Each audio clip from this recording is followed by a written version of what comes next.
Hello student, welcome to our channel Maths Zone. আশা করি তোমরা সকলে ভালো আছো। আগের ভিডিওতে আমরা সরল সুদ সম্পর্কে আলোচনা করেছিলাম। আজকের ভিডিওতে আমরা চক্রবৃদ্ধি সুদ ও সমাহার বৃদ্ধি বা হ্রাস এই চ্যাপ্টারটা নিয়ে আলোচনা করব, যেটি ওয়েস্ট বেঙ্গল বোর্ডের ক্লাস 10-এর একটি খুবই মেন ইম্পর্টেন্ট চ্যাপ্টার। তো চলো দেরি না করে শুরু করা যাক আজকের ভিডিও চক্রবৃদ্ধি সুদ ও সমাহার বৃদ্ধি বা হ্রাস।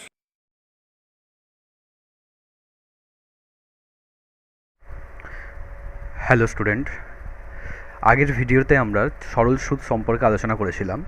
আজকে আমরা চক্রবৃদ্ধি সুদ সম্পর্কে আলোচনা করব। তো আগের দিন যেমন আমি বলেছিলাম যে সরল সুদ কাকে বলে। সুদ হচ্ছে দু প্রকার। সুদকে আমরা দুইভাবে হিসাব করতে পারি, এক হচ্ছে সরল সুদ আর এক হচ্ছে চক্রবৃদ্ধি সুদ। এবার সরল সুদ আর চক্রবৃদ্ধি সুদ দুটোর মধ্যে পার্থক্যটা কী? আমরা যখন আগের ভিডিওতে সরল সুদ সম্পর্কে পড়েছিলাম তখন সরল সুদের সংজ্ঞা বলতে গিয়ে আমরা বলেছিলাম যে যদি কোনো টাকা কারোর কাছ থেকে ধার অথবা কারোর কাউকে দেওয়া হয় তখন সেই টাকার জন্য দেওয়ার জন্য বা নেওয়ার জন্য আমরা কিছু পরিমাণ এক্সট্রা টাকা নিয়ে থাকি, সেটাই হচ্ছে সরল সুদ। যেমন যদি তুমি 100 টাকা কারোর কাছ থেকে ধার নাও, কত বছরের জন্য? 2 বছরের জন্য। তাহলে 100 টাকার দরুন তোমাকে হয়তো 2 বছর পর 5 টাকা এক্সট্রা দিতে হচ্ছে, সেই 5 টাকাটাই হচ্ছে সরল সুদ। কিন্তু আমরা এখানে চক্রবৃদ্ধি সুদে কিন্তু হিসাবটা একটু অন্যরকমভাবে করব। কিভাবে করব? তুমি ধরো 100 টাকা কারোর কাছ থেকে ধার নিলে, সেই 100 টাকাটাই যদি তোমাকে চক্রবৃদ্ধি সুদ দিতে হয়, তাই চক্রবৃদ্ধি সুদ দিতে হলে একটা নির্দিষ্ট টাইম অন্তর অন্তর তোমাকে সুদটা দিতে হবে। যেমন ধরো তোমাকে বললো যে 1 বছর অন্তর অন্তর তোমাকে কিছু সুদ দিতে হবে। বললো 100 টাকার জন্য তোমাকে প্রতি বছর 5 টাকা করে সুদ দিতে হবে, এবং প্রতি বছর যখন তুমি 5 টাকা সুদ দেবে, মানে 100 টাকার জন্য প্রথম বছরে তোমার ধরো সুদের পরিমাণ হলো 5 টাকা। তাহলে তুমি তো মূলধনটা তো শোধ করে দিচ্ছ না, কিন্তু তুমি 5 টাকা সুদটা তোমার 1 বছরে হিসাবে হয়েছে। এরপরে যখন পরবর্তী বছরে আবার মানে দ্বিতীয় বছরে যখন তুমি আবার সুদের হিসাব করতে যাবে, তখন এইখানে যে 5 টাকা সুদটা হয়েছিল তারপরে যে মূলধনটা ছিল, তার মানে টোটাল টাকা কত? 100 টাকা যোগ 5 টাকা, মানে 105 টাকা। তখন এই দ্বিতীয় বছরে তোমাকে এই 105 টাকার ওপরে তোমাকে সুদটাকে দিতে হবে। তার মানে খুব সহজভাবে বুঝতে গেলে আমাদের বুঝতে হবে এটাই, যে তুমি ধরো কোনো ব্যাংকের কাছ থেকে আজকে 500 টাকা ধার নিলে, ধরো ব্যাংকের কাছ থেকে 500 টাকা ধার নিলে, এবার ব্যাংক তোমাকে 5% চক্রবৃদ্ধি সুদ দিচ্ছে।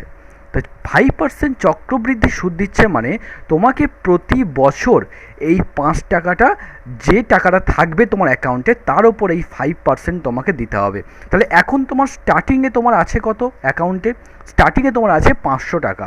তাহলে 500 টাকার ওপর তুমি যখন 1 বছর পর যখন ব্যাংকের পাসবইয়ে দেখবে, তখন 500 টাকার ওপর 5% তোমার ইন্টারেস্ট হবে। তার মানে কত টাকা? 500 ইন্টু 5/100 মানে 25 টাকা। তাহলে 25 টাকা তোমার ইন্টারেস্ট কিন্তু তোমার অ্যাকাউন্টে চলে যাবে। এবং তার সঙ্গে সঙ্গে তোমার 500 টাকাটা তুমি তুলে নাওনি, তাহলে তার সঙ্গে আরও কত টাকা আছে? 500 টাকাটাও রয়ে গেছে। তাহলে এখন তোমার অ্যাকাউন্টে টোটাল ব্যালেন্স হচ্ছে 500 প্লাস 25 মানে 525 টাকা। এরপরে যখন তুমি নেক্সট ইয়ারে মানে দ্বিতীয় বছরে, এটা হলো প্রথম বছর, এরপরে যখন তুমি দ্বিতীয় বছরে আবার হিসাব করতে যাবে, তখন দেখবে তোমার এই যে 525 টাকাটা তোমার এখন অ্যাকাউন্টে আছে, মানে এই দ্বিতীয় বছরের মূলধন হিসেবে তখন এই 525 টাকাটা হবে। তাই দ্বিতীয় বছরের মূলধন তোমার কত টাকা হলো? 525 টাকা। তাহলে এইখানে যখন তোমাকে সুদ দিতে হবে, তখন মূলধনের ওপর যেহেতু সুদটা হয়, তাই তখন 525 টাকার ওপর তোমাকে আবার 5% সুদ দিতে হবে। তার মানে 525 ইন্টু 5/100, তার মানে 5 20, 2 10, 2 দুগুণে 4, 2 6 12, 2 দুগুণে 4, 2 5, তার মানে তোমার হয়ে যাবে 26 টাকা 25 পয়সা। এত টাকা তোমাকে সুদ দিতে হবে। মানে তখন তোমার অ্যাকাউন্টে থাকবে কত টাকা? এই টাকাটা তোমার সুদ হয়েছে, আর তার সঙ্গে তোমার আগের বছরে ছিল কত টাকা, 525 টাকা। তাহলে এই দুটোকে যোগ করে দিলে যত টাকা হবে সেই টোটাল টাকাটা হচ্ছে তোমার 2 বছর পরে তোমার অ্যাকাউন্টে থাকবে। এরপরে যদি আমরা আবার তৃতীয় বছরে হিসাব করতে যাই, তখন সেই তৃতীয় বছরে হিসাব করতে যাওয়ার সময় তৃতীয় বছরের শুরুতে তোমার ব্যাঙ্ক অ্যাকাউন্টে কত টাকা আছে, এই টোটাল এই টাকাটা আছে। তার মানে সেই বছরের মূলধন তোমার কিন্তু এই টোটাল টাকাটা, এবং তার হিসাবে কিন্তু আবার 5% তোমাকে ইন্টারেস্ট দিতে হবে। তার মানে চক্রবৃদ্ধি সুদ কিন্তু তুমি যত বছরের জন্য ধার নেবে সেম পরিমাণে ইন্টারেস্ট দেওয়া হয় না। সেখানে কি হয়, একটা পার্সেন্টেজ থাকে, সেই পার্সেন্টেজ হিসাবে তোমাকে প্রতি বছর সুদটা পরিবর্তন হয়। কেন পরিবর্তন হয়? কারণ প্রতি বছর বা যে নির্দিষ্ট সময় অন্তর তোমার মূলধনটা পরিবর্তন হয়ে যায়। তার মানে সরল সুদ আর চক্রবৃদ্ধি সুদ, এই দুটোর মধ্যে যেটা পার্থক্য সেটা হচ্ছে তুমি যে সময়ের জন্য সুদটা নিচ্ছ সেই সময়ের জন্য সরল সুদের ক্ষেত্রে মূলধনটা অপরিবর্তিত থাকে। তার মানে ধরো তুমি 500 টাকা যে ধার নিয়েছিলে, এই 500 টাকা ধারটা বা 500 টাকা যে তুমি ব্যাংকে রেখেছিলে, যদি এটা তুমি সরল সুদে রাখতে তাহলে কিন্তু তোমার প্রথম বছর পরেও তোমার মূলধন কিন্তু 500 টাকাই ধরা হতো, বা দ্বিতীয় বছর পরেও মূলধন কিন্তু তোমার 500 টাকাই ধরা হতো। কিন্তু যেহেতু তুমি চক্রবৃদ্ধি সুদে দিয়েছো টাকাটা ব্যাংকে, সেহেতু তোমাকে চক্রবৃদ্ধি সুদ মানে তোমাকে প্রতি বছর শেষে যেই টাকাটা তোমার ব্যাংক অ্যাকাউন্টে পড়ে থাকবে পরের বছরের জন্য মূলধন হবে সেই টাকাটা। তার মানে চক্রবৃদ্ধি সুদে কিন্তু মূলধন পরিবর্তিত হয়, এটা কিন্তু সেম থাকে না বা একই থাকে না। তাহলে মাথায় রাখতে হবে একটা জিনিস, সরল সুদের ক্ষেত্রে যত টাইমের জন্যই ধার নিই না কেন বা যত টাইমের জন্য টাকা রাখি না কেন, সেখানে কিন্তু আমার মূলধনটা যেটা প্রথম রেখেছিলাম সেটাই কিন্তু আমার যদি 5 বছরের জন্য ধার নিই, 5 বছরই আমার সেই মূলধনটাই আমার মূলধন হিসেবে গ্রাহ্য হবে। আর যদি চক্রবৃদ্ধি সুদের ক্ষেত্রে হিসাব করি, তাহলে কিন্তু আমি যদি 5 বছরের জন্য ধার নিয়ে থাকি, তাহলে সেটা প্রতি বছর কিন্তু আমার মূলধনটা পরিবর্তন হতে পারে। এবার সেটা প্রতি বছর হতে পারে, 6 মাস অন্তর হতে পারে, 3 মাস অন্তরও হতে পারে। সেটা ডিপেন্ড করছে ব্যাংকের পলিসি কেমন আছে, সেটা 3 মাস অন্তর না 1 বছর অন্তর।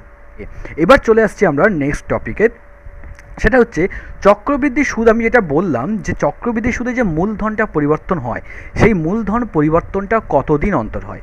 ধরো তুমি 1 বছরের জন্য ধার নিয়েছো, 1 বছরের জন্য তুমি কারোর কাছ থেকে টাকা ধার নিয়েছো বা ব্যাংকে টাকা রেখেছো। তুমি ভাবো যে তুমি ব্যাংকেতে 1 বছরের জন্য 100 টাকা রেখেছো, তাহলে এই 1 বছর পর তোমার সুদটা কত হবে, সেটা যদি আমরা সরল সুদের হিসাবে বের করি তাহলে কিন্তু আমরা PRT/100 এই ফর্মুলা দিয়ে ডিরেক্ট বের করে দিতে পারবো। তার কারণ হচ্ছে সেই ক্ষেত্রে আমার মূলধনটা কিন্তু একই থাকবে। কিন্তু যদি চক্রবৃদ্ধির হিসাব করি তাহলে এখানে 1 বছরে তোমাকে ব্যাংক কত মাস অন্তর অন্তর তোমাকে সুদ দিচ্ছে সেইটাকে আগে জানতে হবে।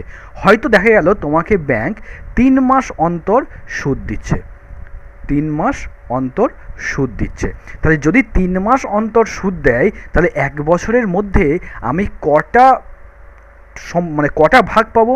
যদি এইটা আমার 1 বছর হয় মানে 12টা মাস, তা 3 মাস অন্তর মানে দেখো 4টে আমি ইন্টারভ্যাল পাবো। তাহলে এইটা প্রথম 3 মাস, এটা দ্বিতীয় 3 মাস, এটা তৃতীয় 3 মাস, আর এটা চতুর্থ 3 মাস। তাহলে তুমি প্রথমে যদি 100 টাকা ধার ব্যাংকে রেখে দাও, তাহলে এখানে যদি তোমার 5% ইন্টারেস্ট দেয়, 5% যদি চক্রবৃদ্ধি সুদ দেয় 3 মাস অন্তর, তাহলে দেখো হিসাব করে এই যে 3 মাস, এই 3 মাসের যে সুদরা হবে সেটা কিন্তু সরল সুদ। তাহলে এই 3 মাসে যখন সুদরা হচ্ছে সেটা আমরা বের করতে পারবো কি, PRT/100। এইভাবে দেখবে এইটা বেরোবে তোমার কত টাকা, 5 টাকা বেরোবে। তাহলে এই অবস্থায় এসে তোমার ব্যাংক অ্যাকাউন্টে সুদ পেয়েছো 5 টাকা, মূলধন ছিল কত টাকা, 100 টাকা। তাহলে এই অবস্থায় এসে তোমার মোট মূলধন কত টাকা হলো, 105 টাকা। এই 105 টাকার ওপর যখন আমি দ্বিতীয় সময়টার জন্য বা দ্বিতীয় ইন্টারভ্যালের জন্য আমি যখন সুদের হিসাব করব, তখন দেখো এখানে আমার 3 মাস আছে। তাহলে এইখানে যখন আমার 3 মাস আছে, তাহলে এই 105 টাকার জন্য তাহলে 105 ইন্টু 3 মাস মানে 3/12 ইন্টু টি মানে কত, এখানে সরি টি মানে তো 3/12 বসিয়েছি, আর মানে কত 5/100। তাহলে এইটাকে যখন আমরা হিসাব করব তখন আমরা এর সুদটা পেয়ে যাব।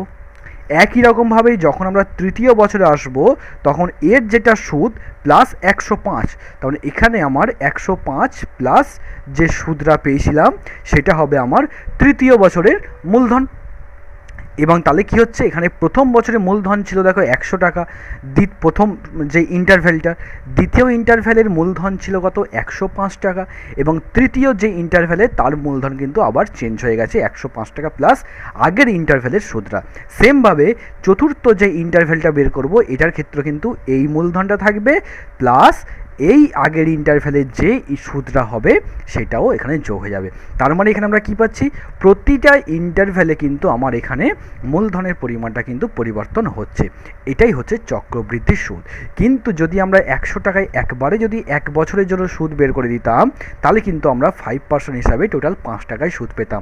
সেখানে কিন্তু আমার স্টার্টিংয়ে একটাই মূলধন, মাঝে কোনো ইন্টারভ্যাল নেই। সেখানে এখানে স্টার্ট হতো একদম আফটার 1 ইয়ার, মানে 1 বছর পর একবারে কমপ্লিট হতো। সেখানে মাঝে কোনো ইন্টারভ্যাল না থাকার দরুন আমার তখন কোনো হিসাব হতো না। কিন্তু চক্রবৃদ্ধির ক্ষেত্রে আমার প্রতি 3 মাস অন্তর আমাকে যেহেতু টাকা বা সুদ দেওয়া হচ্ছে, সেই কারণে কিন্তু প্রতি ইন্টারভ্যালে আমার এখানে পরিবর্তন হচ্ছে। এবার আমরা চক্রবৃদ্ধি সুদ রিলেটেড কিছু ফর্মুলা শিখব। চক্রবৃদ্ধি সুদ 3 রকমভাবে হতে পারে, মানে চক্রবৃদ্ধি সুদের হিসাবটা 3 ভাবে হতে পারে। এক হচ্ছে 1 বছর অন্তর, 6 মাস অন্তর, আর একটা হচ্ছে 3 মাস অন্তর। মানে ব্যাংক যদি তোমাকে টাকা দেয় বা তুমি ব্যাংকে টাকা রেখেছো, তাহলে যে চক্রবৃদ্ধি সুদের হিসাবটা হয় সেই হিসাবটা 1 বছর অন্তর হতে পারে, 6 মাস অন্তর হতে পারে, 3 মাস অন্তর হতে পারে। তাহলে আমরা এখানে ফর্মুলা যখন বের করতে যাব, প্রথম আমরা 1 বছর অন্তর যে চক্রবৃদ্ধি সুদ হয় সেইটার ফর্মুলাটা তৈরি করার চেষ্টা করি। তাহলে সেইটা তৈরি করার জন্য আমাদের কী করতে হবে, আমাদের একটু বুঝতে হবে যে 1 বছর অন্তর দেয় সুদ কথাটার মানে কি। 1 বছর অন্তর দেয় সুদ মানে হচ্ছে, তুমি ধরো ব্যাংকের কাছ থেকে একটা কিছু পরিমাণ টাকা নিয়েছো।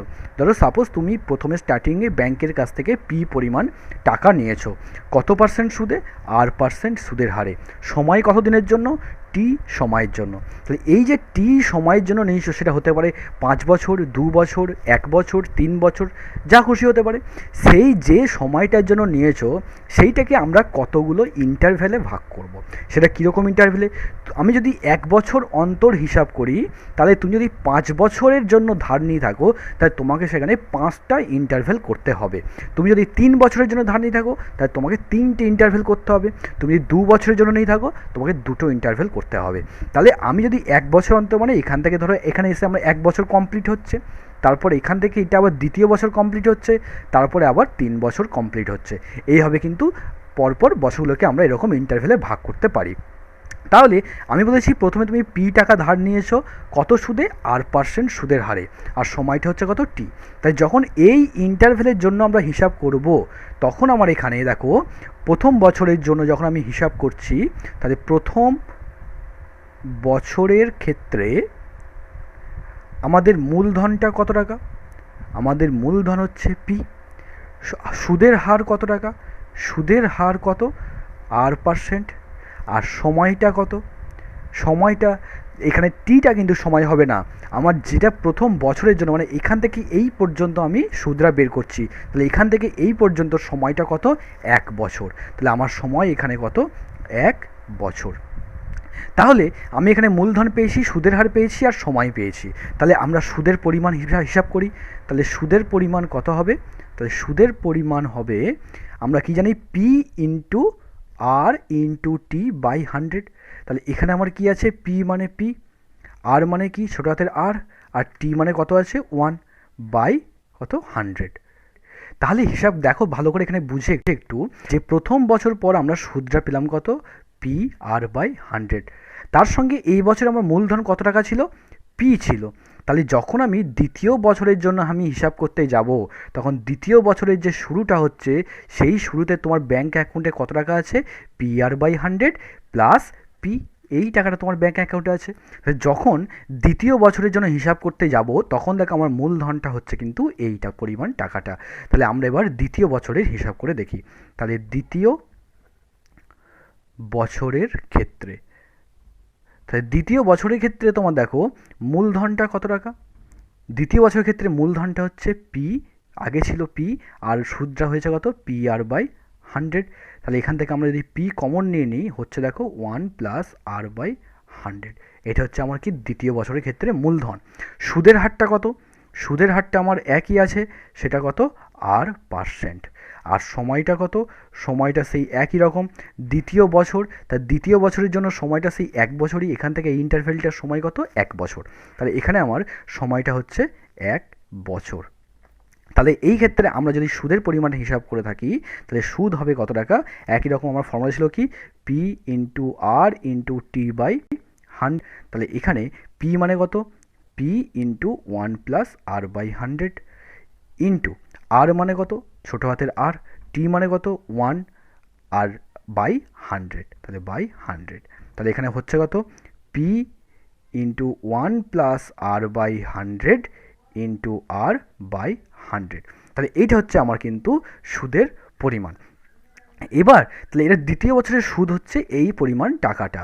তাহলে যখন আমরা তৃতীয় বছরের ক্ষেত্রে মূলধন বের করতে যাব, বা দ্বিতীয় বছরে ধরো সুদটা এটা বেরিয়েছে, তাহলে আমরা যদি এখানে সমূল চক্রবৃদ্ধি বের করি, সমূল চক্রবৃদ্ধি মানে হচ্ছে মূলধন প্লাস সুদ। তাহলে আমরা এখানে যদি সমূল চক্রবৃদ্ধি বের করি, তাহলে সমূল চক্রবৃদ্ধি যদি বের করে নিই, তাহলে এখানে সমূল চক্রবৃদ্ধি মানে কি, যেই সুদটা বেরিয়েছে সেইটা প্লাস যেটা মূলধন ছিল, মূলধন কত ছিল, P into 1 plus R by 100। তাহলে মূলধন ছিল কত, P into 1 plus R by 100, এটা ছিল মূলধন। তার সঙ্গে আমার হয়েছে কত, তার সঙ্গে হয়েছে কত আমার সুদের পরিমাণটা কত, সুদের পরিমাণটা বেরিয়েছে P into 1 plus R by 100 into R by 100। তাহলে এখান থেকে আমার দেখো কমন যাচ্ছে একটা জিনিস কত, সেটা পি কমন যাবে, 1 প্লাস আর বাই 100 কমন যাবে, তাহলে পি কমন গেল, 1 প্লাস আর বাই 100 কমন গেল, পড়ে থাকলো কত, এখানে পড়ে আছে 1 আর এখানে পড়ে আছে আর বাই 100। তাহলে আমার হয়ে গেল কত, P into 1 plus R by 100 আর হোল স্কোয়ার। তাহলে ভালো করে খেয়াল করে দেখো, আমার দ্বিতীয় বছরের ক্ষেত্রে সমূল চক্রবৃদ্ধিটা বেরোলো কত, P into 1 plus R by 100 তার হোল স্কোয়ার।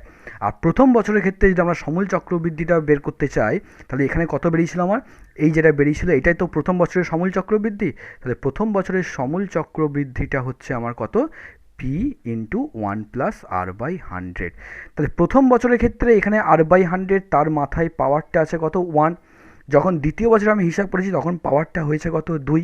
তার মানে বোঝা যাচ্ছে কি বোঝা যাচ্ছে কি যে বাকি সমস্ত কিছুই যদি সেমই আছে, কিন্তু যে পি আর, এখানে পি আর সব একই আছে, শুধু পার্থক্যটা কি, যখন প্রথম বছরের ক্ষেত্রে বের করছি তখন এখানে পাওয়ারটা হয়ে যাচ্ছে 1, যখন দ্বিতীয় বছরের জন্য বের করছি তখন পাওয়ারটা হয়ে যাচ্ছে 2। তার মানে আমরা যদি এটাকে একটা ফর্মুলা তৈরি করি, তাহলে ফর্মুলাটা হচ্ছে কি, 1 বছরের জন্য আমার ফর্মুলাটা হয়ে যাবে P into 1 plus R by 100 whole to the power n। এটা হচ্ছে আমার কি, সমূল চক্রবৃদ্ধির ফর্মুলা। কখন, যখন চক্রবৃদ্ধি সুদরা 1 বছর অন্তর হিসাব হবে। তাই যদি 1 বছর অন্তর হিসাব হয়, সেখানে আমার ফর্মুলাটা হচ্ছে কত, P into 1 plus R by 100 whole to the power n, যেখানে পিটা হচ্ছে কি মূলধনের পরিমাণ, যেটা একদম প্রথমে মূলধন ছিল, আরটা হচ্ছে কি সুদের পরিমাণ, আর এনটা হচ্ছে যত সময়ের জন্য তুমি টাকাটা নিয়েছো বা যত সময়ের জন্য তুমি টাকাটা দিয়েছো, সেটা হচ্ছে আমার সময় এন। এবার যদি একই রকম 6 মাস অন্তর যদি বলি, তা 6 মাস অন্তর আমরা অতটা ক্যালকুলেশন করব না, আমরা ডাইরেক্ট ফর্মুলা শিখে নেব কীভাবে হয়। যদি 6 মাস অন্তর যদি বোঝানো হয়, তা 6 মাস অন্তর যদি হয়,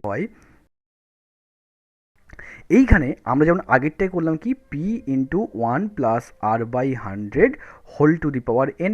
এইখানে যদি 6 মাস অন্তর হচ্ছে, তাহলে 1 বছরে যদি r% সুদের হার হয়, তাহলে 6 মাস মানে কি হাফ হয়ে যাচ্ছে, তাহলে এখানে সুদের হারটা কত হয়ে যাবে, r/2 হয়ে যাবে। আর সময়টা কত হচ্ছে, এখানে সময়টা n ছিল, ধরো 1 বছরের মধ্যে আমি ওখানে যদি 2 বছর থাকে, তাহলে 1 বছর অন্তর বলা মানে ইন্টারভ্যালটা পাচ্ছি কত, 2টো পাচ্ছি 1 বছর অন্তর, তার জন্য আমি ওখানে এনের জায়গায় 2 বসাচ্ছি।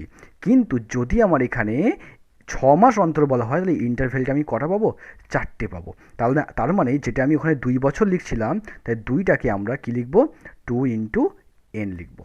এখানে 2 × n লিখবো।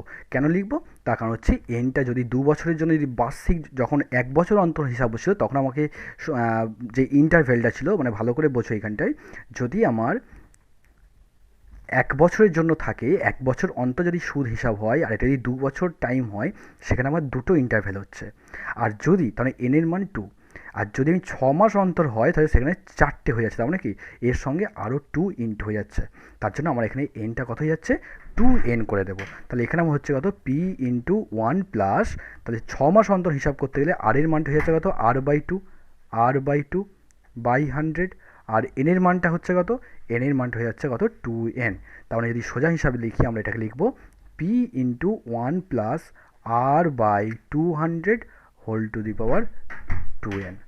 একই রকম যদি আমরা 3 মাস অন্তর করি, তাহলে 3 মাস অন্তর যদি আমরা হিসাব করি তাহলে সেই ক্ষেত্রে ফর্মুলাটা হয় p × 1 প্লাস, তখন r/4 হয়ে যায়, কারণ 3 মাস অন্তর মানে বছরে আমরা 4টে ইন্টারভ্যাল পাবো। তো r/4 বাই 100, আর টাইমটা কত, 4n। তাহলে হয়ে যাচ্ছে কত, p × 1 plus r/400 whole to the power 4n। তাহলে 3টে ফর্মুলা আমাদের, একটা হচ্ছে 3 মাস অন্তর, একটা 6 মাস অন্তর, আর একটা 1 বছর অন্তর। 1 বছর অন্তরটা আমরা একটু আগেই হিসাব করে দেখলাম। তো এই 3টে ফর্মুলা আমাদেরকে খুব ভালো করে মাথায় রাখতে হবে অঙ্কগুলো করার জন্য। তো আমরা এবার একটা অঙ্ক সলভ করি প্রবলেম, তাই তোমাদের অনেকটা বুঝতে সুবিধা হবে। আমরা কোষে দেখি 6.1-এর 19-এর অঙ্কটাকে সলভ করব। তো অঙ্কটাকে কি বলা আছে একটু ভালো করে বুঝে নাও। বলেছে 3 মাস অন্তর দেয় বার্ষিক 10% চক্রবৃদ্ধি হার সুদে। ভালো করে এইখানটায় মাথায় রাখবে, বলা আছে 3 মাস অন্তর, 3 মাস অন্তর।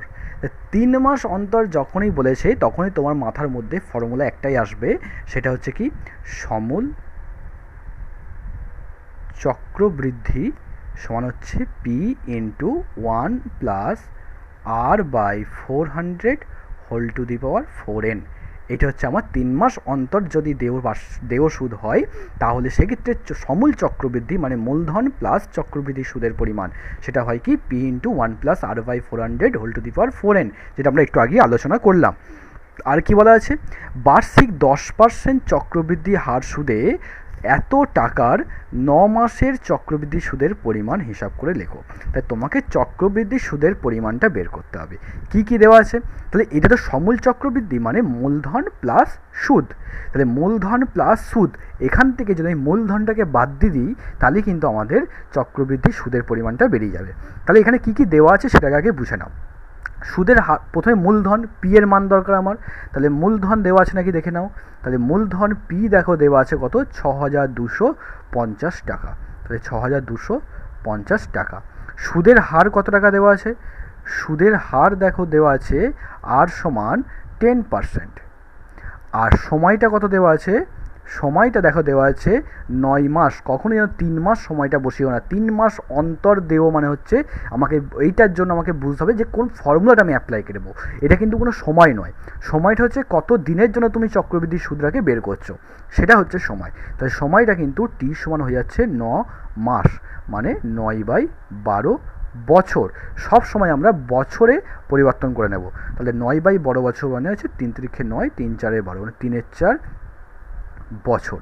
তাহলে আমরা পি পেয়ে গেলাম, আর পেয়ে গেলাম, টি পেয়ে গেলাম। তাহলে এবার আমরা সমূল চক্রবৃদ্ধি বের করে দিই। তাহলে সমূল চক্রবৃদ্ধি কত হচ্ছে, এখানে ফর্মুলাটা p × 1 plus r/100 whole to the power 400 whole to the power 4n। তাহলে এখানে আমরা যদি বসিয়ে দিই, পি এর মান কত, 6,250 ইন্টু 1 প্লাস আর এর মান কত, 10/400 whole to the power 4n। 4 এর মান হচ্ছে 4 ইন্টু n এর মান হচ্ছে 3/4, এত টাকা। তাহলে আমরা পাচ্ছি কত, 6,250। এখানে 10 0 0 কেটে দিই।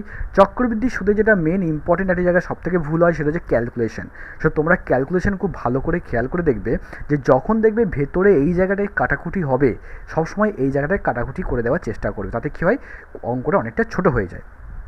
এখানে কী হবে, 4 4 কাটবে, তাহলে ভেতরটা হচ্ছে কত, 1 plus 1/40 whole to the power 3, এত টাকা।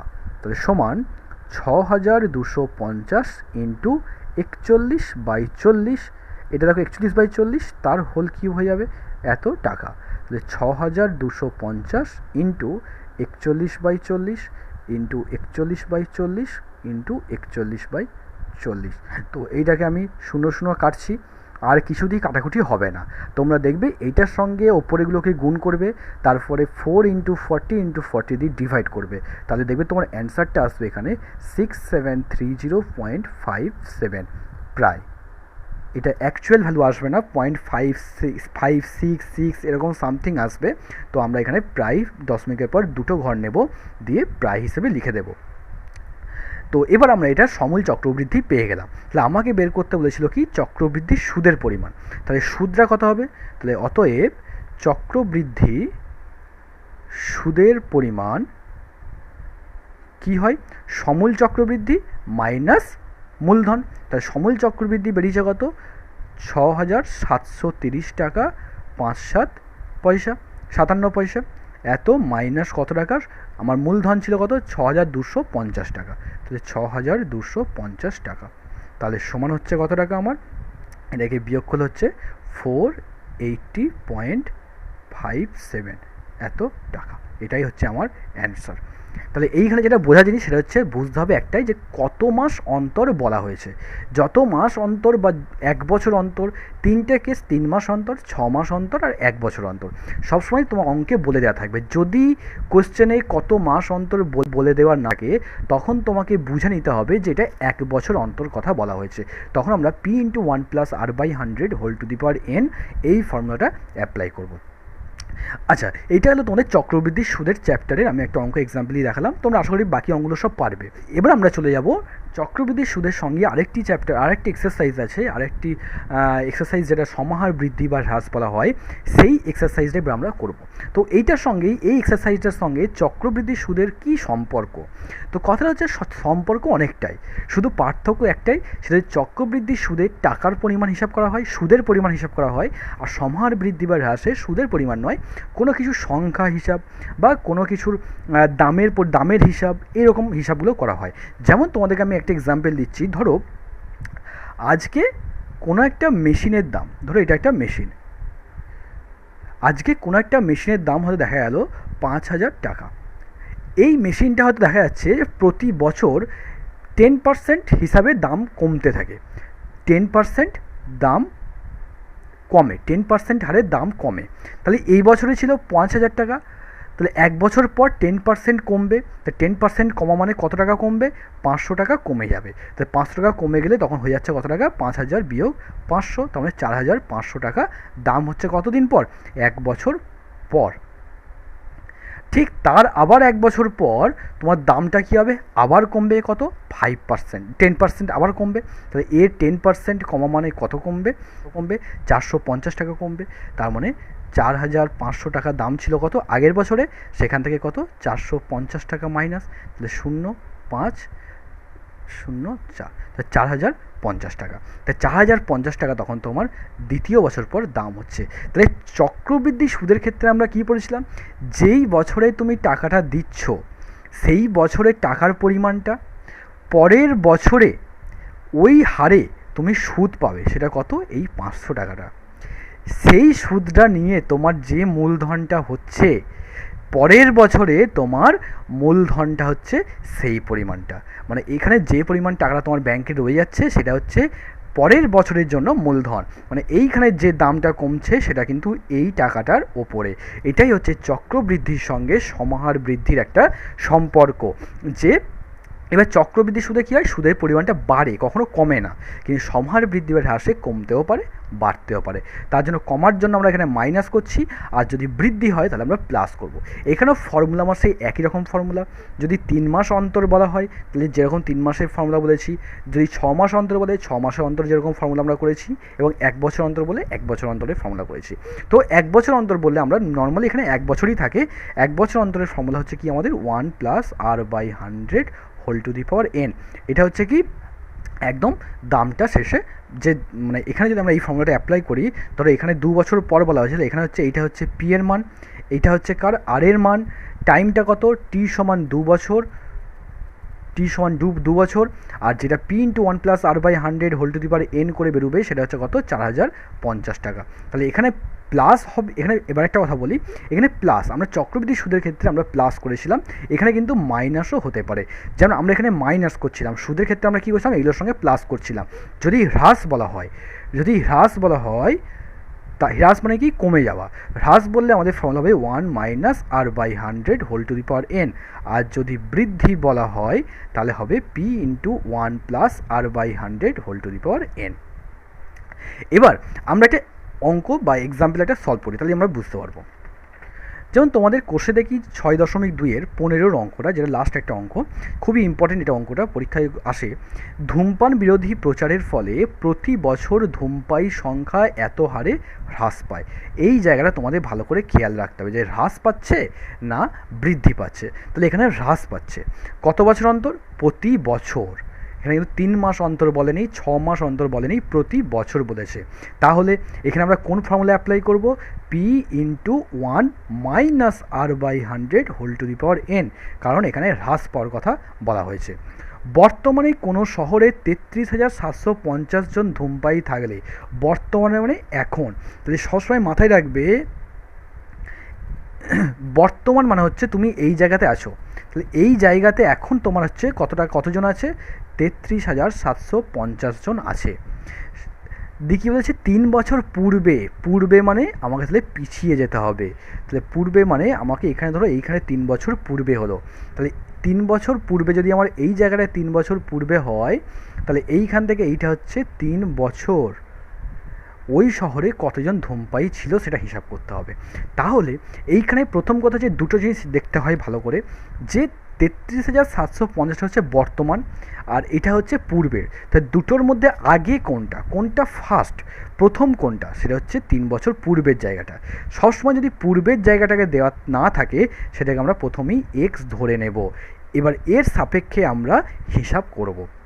যেমন চক্রবৃদ্ধির সুদ যখন হিসাব করতাম, আমি প্রথমে কত টাকা রেখেছি তার সাপেক্ষে আমি কিন্তু পরবর্তী সুদগুলোকে হিসাব করতাম। কখনোই কিন্তু আমি লাস্ট টাকাটা ধরে কিন্তু আগের আমি টাকায় ফিরে আসতাম না।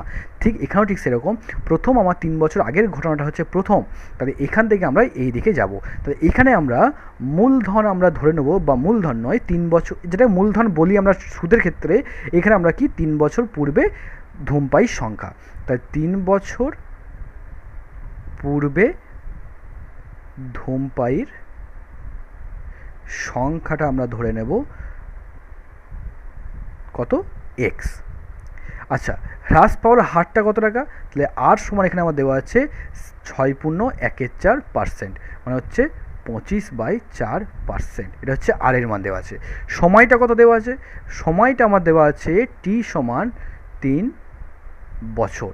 তাহলে এবার যদি আমরা ফর্মুলাটা অ্যাপ্লাই করি, তাহলে 3 বছর পর আমরা বের করব কতজন ধূমপায়ী সংখ্যা হচ্ছে, মানে এই সংখ্যাটাকে আমরা বের করার চেষ্টা করব।